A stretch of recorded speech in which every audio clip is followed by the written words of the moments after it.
அனைவருக்கும் வணக்கம். இன்னைக்கு நம்ம தமிழில் ரீசெண்டாக ரிலீஸ் ஆயிருக்க திருச்சிற்றம்பலம் படத்தோட கதையை பற்றி தான் பார்க்க போகிறோம்.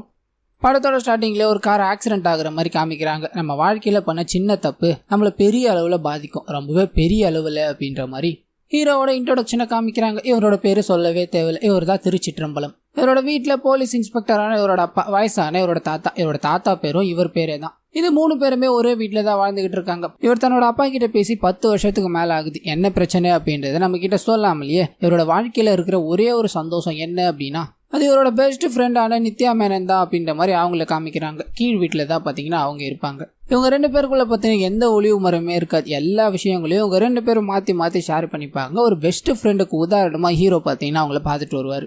இவரோட அப்பா மேலே இருக்கிற கோவத்தால் கிளாஸில் டாப்பராக இருந்த இவர் பாதியிலே காலேஜ் டிஸ்கண்டினியூ பண்ணிட்டு இப்போ பார்த்தீங்கன்னா ஒரு ஃபுட் டெலிவரி பாயாக வேலை பண்ணிகிட்டு இருப்பார். இப்படி இவரோட வாழ்க்கையில் இப்போ என்ன நடந்துகிட்டு இருக்கு அப்படின்ற மாதிரி ஒரு இன்ட்ரோவை கொடுத்து ஃபுட் டெலிவரி பண்ணலாம் அப்படின்ற மாதிரி ஒரு இடத்துக்கு போகிறாரு. அந்த ஃபுட்டை டெலிவரி பண்ணும்போது தான் தெரிய வருது தான் ஸ்கூலில் படித்த பசங்க தான் இவங்க அப்படின்றது. அவங்களாம் பார்த்தீங்கன்னா பெரிய ஆள் ஆகிட்டு இருப்பாங்க. அவங்களோட உலகமே வேறு அப்படின்ற மாதிரி நைட்டு ஃபுல்லாக பார்ட்டி பண்ணி ஜாலியாக வாழ்ந்துக்கிட்டு இருப்பாங்க. இவர் வந்த உடனே பார்த்த உடனே நீ எங்கன்னா இங்கே வேலை செஞ்சுக்கிட்டு இருக்க, நீ எப்படி இருக்கடா அப்படின்ற மாதிரி ஃபுட் டெலிவரி பண்ண போன இடத்துல இவர் பிடிச்சி கேட்டுக்கிட்டே இருக்க. அங்கே தான் அவரோட சின்ன வயசில் க்ரஷ்ஷாக இருந்த ராஷிகனாவை பார்க்குறாரு. இந்த நிலைமையில நான் பார்த்தானா அவள் கேவலமாக நினைச்சிப்பா அப்படின்ற மாதிரி அங்கேருந்து வேகமாக ஓடி வந்துடுற.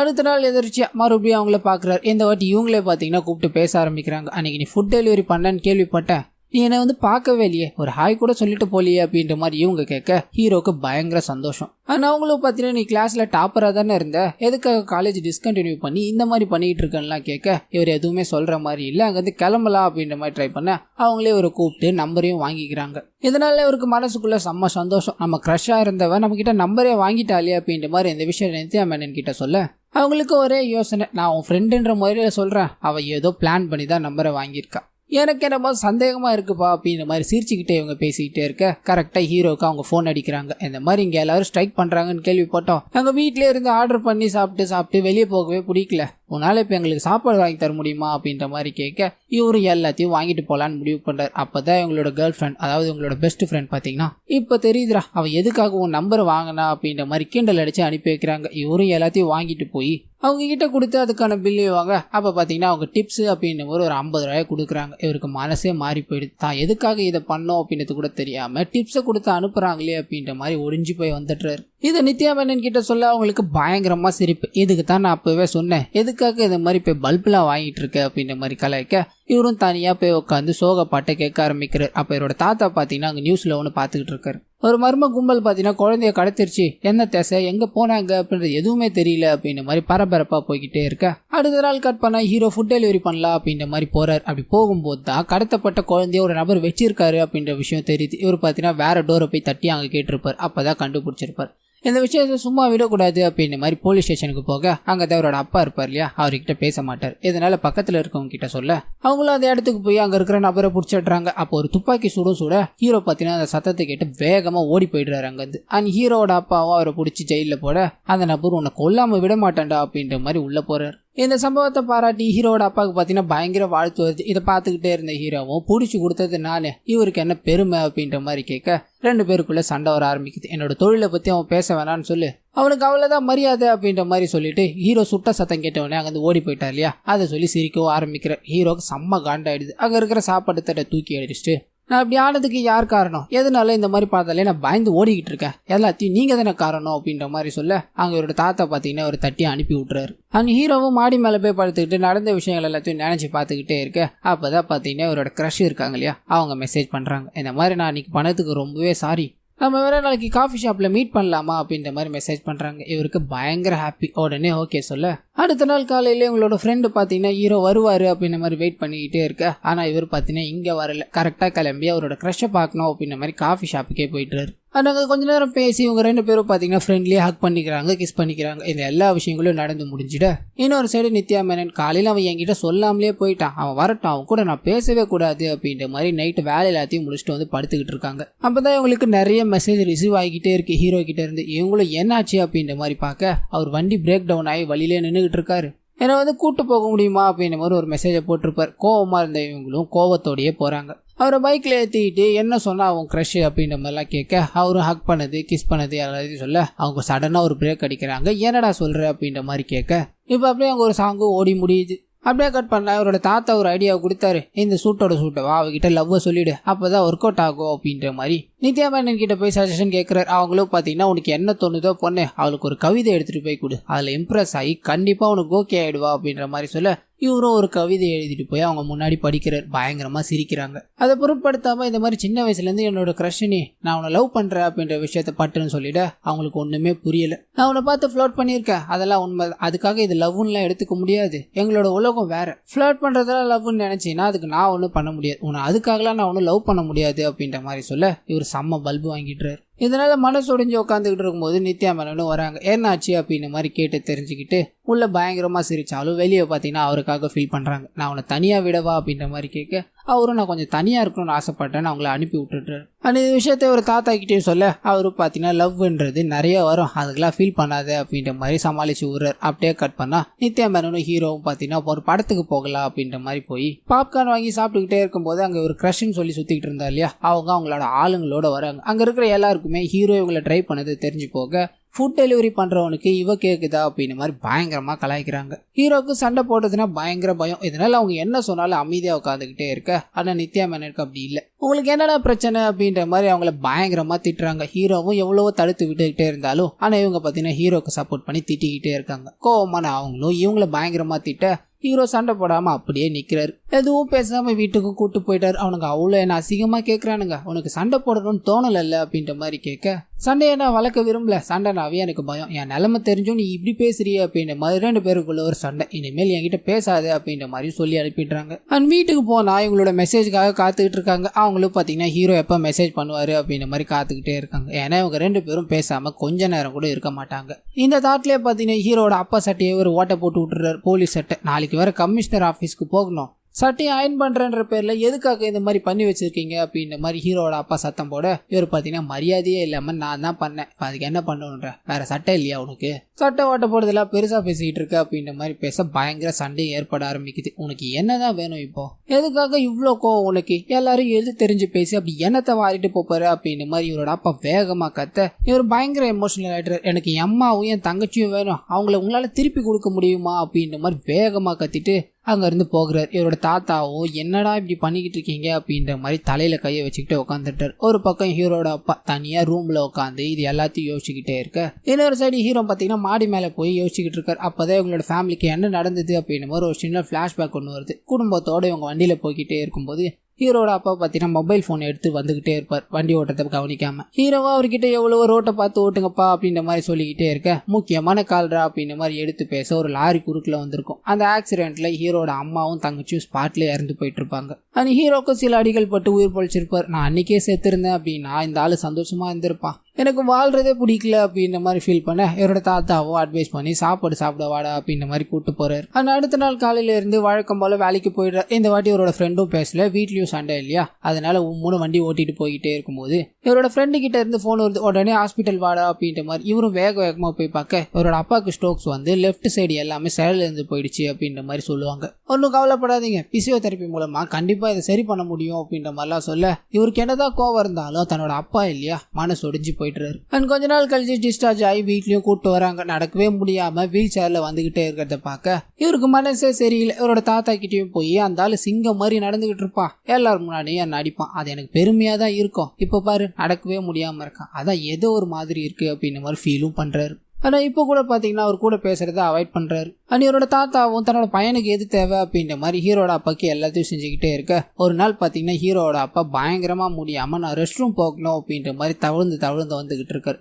ஹீரோவும் ஓடி போய் தன்னோட தாத்தா எழுப்ப அவர் பயங்கர தூக்கத்துல இருக்க மாதிரி பண்றாரு. இவரும் அவருக்கு கை கொடுத்து தூக்கலாமா அப்படின்ற மாதிரி பயங்கரமா யோசிச்சுக்கிட்டே இருக்காரு. 10 வருஷத்துக்கு மேல ஆகுது, இந்த தப்ப மன்னிக்கலாமா வேணாமா அப்படின்ற மாதிரி யோசிச்சுக்கிட்டே என்னதான் இருந்தாலும் தன்னோட அப்பா இல்லையா, அதனால அவர் தொட்டு தூக்கி உட்கார வைக்கிறார். இந்த விஷயத்த இவர் பண்ண உடனே ஹீரோட அப்பா பயங்கரமா அழுகுறார். இத்தனை வருஷமாயும் நீ அப்பாவை மன்னிக்க மாட்டியா, நான் தெரியாம பண்ண தப்பு தானடா அது, நான் அந்த ஆக்சிடென்ட்லயே செத்துருக்கணும், சாகாம இருந்தது ஏன் தப்பு தான், எனக்கு கை கால் இழுத்துக்கிட்டப்பயே நான் செத்து போகணும்னு ஆசைப்பட்டேன், ஆனா நாசமா போன சாவு என்னை இப்பயும் சாகடிக்கலடா, பையனே வெறுக்கிற இந்த உலகத்துல எதுக்காகடா நான் வாழணும் அப்படின்ற மாதிரி பயங்கரமா அழுவ இவர் கண் கலங்கி போயிட்டார். அந்த இடத்துல நின்று அழுவும் செய்யறார். நீங்க ஒன்னும் கவலைப்படாதீங்க அப்படின்ற மாதிரி அவருக்கு ஆறுதல் சொல்ல அப்பதான் தெரிய வருது இவரோட தாத்தா தூங்குற மாதிரி ஆக்ட் பண்ணியிருக்காரு, இவங்க 2 பேரும் பேசணும் அப்படின்றதுக்காக. இப்போ அப்படியே சில நாட்கள் கடக்க ஆரம்பிக்குது. இவரும் தன்னோட அப்பாவுக்கு கொஞ்சம் கொஞ்சமாக உதவ ஆரம்பிக்கிறார். தன்னோட அப்பா போலீஸாக இருந்தார், அதனால வீட்டு வருமானம் கரெக்டாக இருந்தது. இப்போ செலவு எல்லாமே அதிகமாகிக்கிட்டே போகுது. இதுக்கு நீ வேற ஏதாவது வேலை செஞ்சாதான்டா அப்படின்ற மாதிரி ஹீரோட தாத்தாவும் ஹீரோ கிட்ட சொல்ல, அவரு காலேஜ் டிஸ்கண்டினியூ பண்ணிட்டார் இல்லையா, அதனால வேற என்ன வேலைக்கு போக முடியும் அப்படின்ற மாதிரி ஒரு ஃப்ரெண்டு கிட்ட போய் கேட்க, அவங்களும் இந்த மாதிரி நீ முதல்ல இருந்து படிடா, படிச்சு ஏதாவது ஒரு வேலைக்கு போகலாம் அப்படின்ற மாதிரி கரஸ்லயும் சேர்த்து விடுறாங்க. இவர் படிக்கிறத பார்த்து ஹீரோட அப்பாவும் எதுக்காக அவன் படிச்சுட்டு இருக்கான், அவன் பேர்ல தானா காசு சேர்த்து வச்சிருக்கல, அது நீங்க எடுத்து கொடுத்தீங்கன்னா ஒரு பிசினஸ் பண்ணி ஏதாவது பொழைச்சிப்பான்ல அப்படின்ற மாதிரி ஹீரோட தாத்தா கிட்ட சொல்ல, அவர் பார்த்தீங்கன்னா இது எல்லாமே நன்மைக்கு தான், இந்த பணத்தை வச்சு அவன் என்ன போறான், அவனோட வாழ்க்கைக்கு படிப்பு தேவை, இது எல்லாமே நல்லதுக்கு தான் அப்படின்ற மாதிரி அந்த பணத்தை, அதாவது ஹீரோவோட அப்பா சேர்த்து வச்ச பணத்தை காட்டாம வைக்கிறாரு. அண்ட் இப்போ அப்படியே சில நாட்கள் போக ஆரம்பிக்குது. ஹீரோவோட அம்மா வழி தாத்தா பாட்டி இருப்பாங்க இல்லையா, அவங்களோட குடும்பத்துல ஒரு கல்யாணம் அப்படின்ற மாதிரி பத்திரிக்கை வருது. ஹீரோவோட அம்மா இறந்து போனதுக்கு அப்புறமா அவங்களுக்கு நமக்கு தொடர்பே இல்லாம போயிடுச்சு.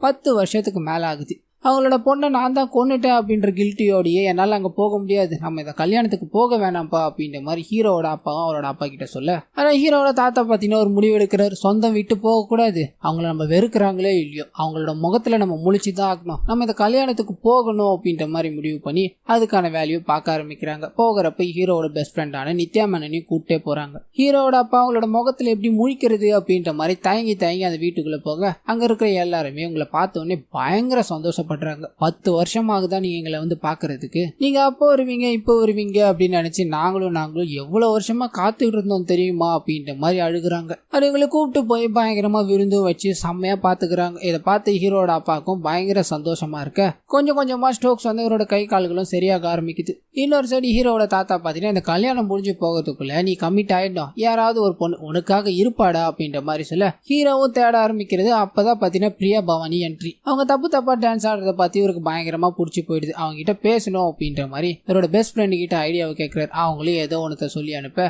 இவரும் பேசலாம் அப்படின்ற மாதிரி போறாரு. பேசவும் செஞ்சுட்டுறாரு. அவங்களோட ஆக்டிவிட்டிஸ் எல்லாத்தையும் பார்த்து அந்த பொண்ணுக்கு என்ன பிடிச்சிருக்கு போல, கண்டிப்பா போறதுக்குள்ள நம்பர் வாங்கணும் அப்படின்ற மாதிரி ஒரு இடத்துல போய் உட்கார ஹீரோட ஃப்ரெண்டு போய் அவங்கள கூப்பிட்டு வராங்க. நான் இன்னைக்கு ஊருக்கு கிளம்ப போறேன், நம்ம 2 பேரும் டச்சில் இருக்கணும்ல, உங்க நம்பர் கொடுத்தீங்கன்னா உதவியா இருக்கும் அப்படின்ற மாதிரி ஹீரோ கேட்க, ஆனா அவங்க பாத்தீங்கன்னா நம்ம எதுக்கு டச்சில் இருக்கணும், என்னோட நம்பர் உங்களுக்கு எதுக்கு அப்படின்ற மாதிரி கேட்க, இவருக்கு என்ன பதில் சொல்றதுன்னு தெரியல. இதுவும் பல்பு தான் போல அப்படின்ற மாதிரி, நம்பர் எதுக்கு, கரெக்ட் தான் அப்படின்ற மாதிரி அங்கிருந்து வந்துட்டு தன்னோட தாத்தா பாட்டிகள் எல்லாத்துக்கும் நான் ஊருக்கு போயிட்டு வரேன் அப்படின்ற மாதிரி பிரியமானமே இல்லாம அங்கிருந்து கிளம்பிடுறாங்க. அண்ட் ட்ரெயின்ல போய்கிட்டே இருக்கும்போது, நீ தானையா சொன்ன கல்யாணம் முடியறதுக்குள்ளே ஏதாவது ஒரு பொண்ணை பார்க்கணும்னு, அப்படி போய் தாயா இப்படி மொக்க வாங்கிட்டு வந்து நிக்கிறேன் அப்படின்ற மாதிரி சரக்கு அடிக்கும் போது இவரோட தாத்தா கிட்ட பேசிக்கிட்டே இருக்க, அவர் பார்த்தீங்கன்னா நான் எல்லாம் கரெக்டா தான் சொன்னேன், நீ தேர்ந்தெடுத்ததெல்லாம் தப்பு பண்ணிட்டேன், நான் சொன்னது அந்த பொண்ணு இல்ல இந்த பொண்ணு அப்படின்ற மாதிரி. இந்த சைடு ஹீரோட பெஸ்ட் ஃப்ரெண்ட் நித்யா மேனன் தூங்கிட்டு இருப்பாங்க. அவங்கள கையை காட்டுறாரு. அவ என்னோட ஃப்ரெண்டியா, அவளை போய் என்ன நீ பேசிக்கிட்டு இருக்கன்னு கேட்க, உனக்கு என்ன வேணும் வேணாம் அப்படின்றது உன்னை விட அவளுக்கு நல்லாவே தெரியும், அது மட்டும் இல்லாம அவளையும் உனக்கு நல்லா தெரியும், காதல்னா என்னடா, 2 பேரும் ஒருத்தருக்கு ஒருத்தர் புரிஞ்சுக்கிறது தானே,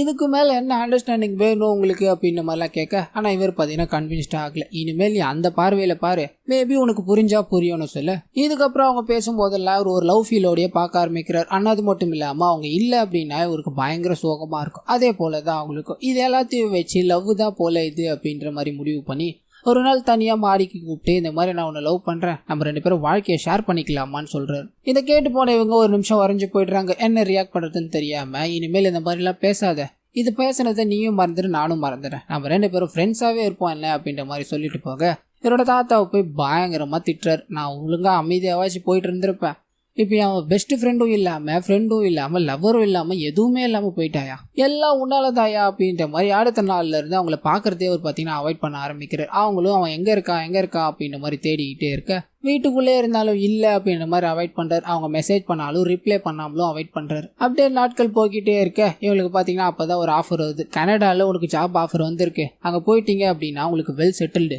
எந்த முடிவு எடுக்க போறீங்க அப்படின்ற மாதிரி ஹீரோயின் கிட்ட கேட்க, அவங்களும் பாத்தீங்கன்னா ஹீரோ ரிப்ளை பண்ணவே இல்லையா, அதனால நான் போறேன் அப்படின்ற மாதிரி சம்மதிச்சிட்றாங்க. வீட்டில் வந்து சொல்ல, வீட்டில் இவளோட அப்பா அம்மா பயந்தாலும் சரி நீ அங்கே போ, உலகத்தை அப்பதான் புரிஞ்சுப்ப அப்படின்ற மாதிரி அதுக்கு ஒத்துக்கும் ஆரம்பிக்கிறாங்க. ஆனால் அதே சமயத்தில் இந்த சைடு ஹீரோவும் பார்த்தீங்கன்னா ஹீரோயினை அவாய்ட் பண்ணிக்கிட்டே இருப்பார் இல்லையா. ஒரு நாள் தன்னோட அப்பாவை கூப்பிட்டு வாக்கிங் போய்கிட்டே இருக்கும்போது குழந்தை கடத்துற கேஸில் ஒரு நபரை கைது பண்ணார் இல்லையா அவரோட அப்பா. அவர் பார்த்தீங்கன்னா உன்னை கொல்ல தாண்டா நான் வெளியே வந்திருக்கேன் அப்படின்ற மாதிரி கத்தி எடுத்துட்டு வராரு. தன்னோட அப்பாவை காப்பாற்றணும் அப்படின்றதுக்காக சண்டையை பார்த்தாலே அவருக்கு பயம் இல்லையா, அதனால அவர்கிட்ட போய் கெஞ்சிக்கிட்டே இருக்க. ஆனால் அவர் பார்த்தீங்கன்னா அவர் போட்டு செம்மையா அடிக்கிறார். ஒரு பக்கத்தனோட அப்பாவோ என்னை விட்டுடுறா அப்படின்ற மாதிரி கேட்டுக்கிட்டே இருக்க, இன்னொரு சைடு ஹீரோவும் பார்த்தீங்கன்னா அப்பாவை காப்பாற்றணும் அப்படின்றதுக்காக அவர் கூட சண்டையே போட ஆரம்பிக்கிறார். அந்த சண்டையை பார்த்தே பயந்து ஓடிட்டு இருந்தவருக்கு இவர் மூலியமா கொஞ்சம் ரிலீஃபும் கிடைச்சிது. நார்மல் மனுஷனா மாறிட்டார் இல்லையா. ஆனால் அதில் பார்த்தீங்கன்னா அவருக்கு பயங்கரமா அடிபட்டிருக்கும். ஹாஸ்பிட்டலில் சேர்த்துருப்பாங்க. அப்போ கூட பார்த்தீங்கன்னா ஹீரோயின் இவங்களை வந்து பார்த்துருக்க மாட்டாங்க. அந்த ஹீரோவோட அப்பா கிட்ட நடந்த விஷயங்களை வந்து ஷேர் பண்ண அவர் பார்த்தீங்கன்னா சர்ப்ரைஸே ஆக மாட்டார். சின்ன வயசுல இருந்தே நீங்கள் ஒன்றா சுற்றும் போதே நாங்கள் எல்லாருமே நீங்கள் லவ் பண்ணுறீங்கன்னு தான் நினச்சோம்.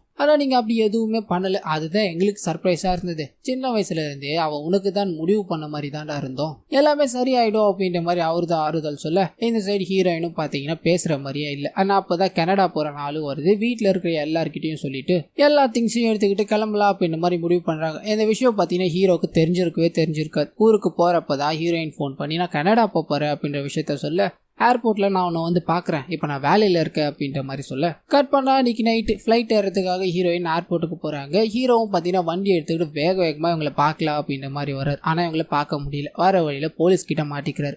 உடனே ஹீரோயினுக்கு ஃபோன் பண்ணி இந்த மாதிரி நான் போலீஸ் கிட்ட மாட்டிக்கிட்டேன், எப்படியாவது நான் அங்கே வந்துடுறேன், எனக்காக ஒரு 5 நிமிஷம் மட்டும் வெயிட் பண்ணேன் அப்படின்ற மாதிரி சொல்ல, ஆனால் ஃப்ளைட்டு கரெக்டாக ரெடியாக இருக்கும், என்னால் நினச்சா கூட வெளியே வர முடியாது, நான் போய் தாண்டா ஆகணும் அப்படின்ற மாதிரி அவங்க கனடாவே கிளம்பி போயிட்டுறாங்க. இதனால ஹீரோ பயங்கர அப்செட். அவங்கள பார்க்க முடியல, அவங்கள பேச முடியலையே அப்படின்ற மாதிரி அப்செட்ல உட்காந்துக்கிட்டே இருக்கும்போது ஹீரோயினோட தம்பி உள்ள வர டப்பா ஃபுல்லா நிறைய கிஃப்ட்ஸ் எல்லாம் இருக்கும். அது எல்லாத்தையும் எடுத்துட்டு வந்து கொட்டி, இதெல்லாம் என்னன்னு தெரியுதா, உனக்காக அவ வாங்கிட்டு வந்ததுடா, அவ சின்ன வயசுல இருந்தே உன்னை லவ் பண்றாடா அப்படின்ற மாதிரி ஒரு விஷயத்த ரிவீல் பண்றாரு. ஹீரோயின் சின்ன வயசுல இருந்தே பாத்தீங்கன்னா இவரை தான் லவ் பண்ணிட்டு இருப்பாங்க. ஆனா அது சொன்னா எங்க நம்ம ஃப்ரெண்ட்ஷிப் உடஞ்சி போய் நீ என்கிட்ட பேசாம போயிடுவியோ அப்படின்றதுக்காக சொல்லாமலே மறைச்சிருப்பாங்க. ஹீரோ ஒரு பொண்ணை லவ் பண்ற அப்படின்ற மாதிரி வந்து நிற்கும் போது இவங்களுக்கு மனசுக்குள்ள பயங்கர சோகமா இருந்தாலும் அதை வெளியே காட்டிக்க மாட்டாங்க. அவங்க லவ் ஃபெயிலியர் ஆயிடுச்சு அப்படின்ற மாதிரி வந்து சொல்லும் போது அப்பயும் இவங்க அவங்க கூடயே தான் இருந்திருப்பாங்க. ஹீரோக்கு ஏதாவது ஒண்ணு அப்படின்னா எல்லா சமயத்திலயும் இவங்க கூட இருந்திருப்பாங்க. ஆனா ஹீரோ பாத்தீங்கன்னா அவங்களோட ஃபீலிங்ஸ் என்ன அப்படின்றது ஒரு தடவை கூட புரிஞ்சிட்டு இருக்க மாட்டார். இது எல்லாத்தையும் சொல்லி ஒரு பயங்கரமா திட்டுறாரு. இல்லைன்னா ஹீரோவும் இந்த மாதிரி நான் கொஞ்ச நாளைக்கு முன்னாடி கூட அவளகிட்ட லவ் பண்றேன்னு சொன்னா அவன் என்ன ஏத்துக்கலடா அப்படின்ற மாதிரி இவரும் ஃபீல் பண்ணி சொல்ல, எப்படி அவ ஓகே சொல்லுவா, நீ மாசத்துக்கு 2 பொண்ணை லவ் பண்றேன்னு வந்து சொல்லுவேன், அதுக்கு அவகிட்டே வந்து ஐடியாவை கேட்ப, அதெல்லாம் ஃபெயிலியர் ஆயிடுச்சு, இவகிட்ட வந்து இப்படி லவ் சொன்னா அவ என்னையா நினைப்பா, அவளோட வாழ்க்கைக்கு ஏதாவது சேஃப் இருக்குன்னு நினைப்பாளா, அவ எப்படி நீ ஓகே சொல்லுவோன்னு எதிர்பார்த்த அப்படின்ற மாதிரிலாம் கேட்க இவருக்கு செருப்பால் அடிச்ச மாதிரி இருக்கு. பெரிய தப்பு பண்ணிட்டோமோ அப்படின்ற மாதிரி அழுகுறார். அப்படியே கட் பண்ணா 1 மாசம் கழிச்சு ஹீரோயின் கனடா வேலை பார்த்துக்கிட்டு இருக்க மாதிரி காமிக்கிறாங்க. ஹீரோ பார்த்தீங்கன்னா வீடியோ கால் போறார். காலை அட்டன் பண்ண உடனே பயங்கரமா இவங்க அழுவ ஆரம்பிக்கிறாங்க.